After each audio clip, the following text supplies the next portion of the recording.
Friends ఒకసారి screen మీద ఒక వీడియో ఇచ్చాను కదా, ఈ వీడియో చూడండి. మీ ఫోటోతో ఎలా క్రియేట్ చేసుకోవాలో చెప్తాను. ఫస్ట్ అప్పుడు అయితే మీరు వీడియో చూడండి.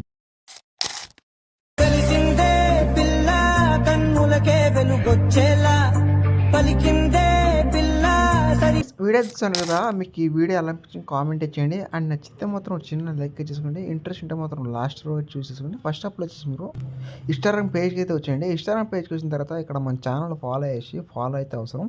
ఫాలో కొట్టిన తర్వాత దీని మీద క్లిక్ చేసుకుని తర్వాత సెకండ్ వన్ టెలిగ్రామ్ అయితే ఉంటుంది, దాని మీద క్లిక్ చేసుకుని క్లిక్ చేసిన తర్వాత కొంచెం వెయిట్ చేయండి. కొంచెం వెయిట్ చేసిన తర్వాత ఇక్కడ కంటిన్యూ క్లిక్ చేసుకుని తర్వాత టెలిగ్రామ్కి అయితే డైరెక్ట్గా తీసుకెళ్తుంది. ఇక్కడ ఏం లేదు, ఇక్కడ లాంగ్ ప్రెస్ చేసి నేను చెప్పుంటే సెర్చ్ చేయండి. మీరు 1 క్లిక్ అయితే మీరు రేటింగ్ తీసుకోవచ్చు. ఇక్కడ రీల్ 2444 అని సెర్చ్ చేయండి. తర్వాత మీకు కూడా లింక్ అయితే ఉంటుంది, దీని మీద క్లిక్ చేస్తుంటే మీకు డైరెక్ట్గా అయితే యూట్యూబ్కి అయితే తీసుకొస్తుంది. ఇంకేమైనా డౌట్స్ ఉంటే కామెంట్ చేయండి. నెక్స్ట్ వీడియో కోసం థ్యాంక్స్ ఫర్ వాచింగ్. జై హింద్.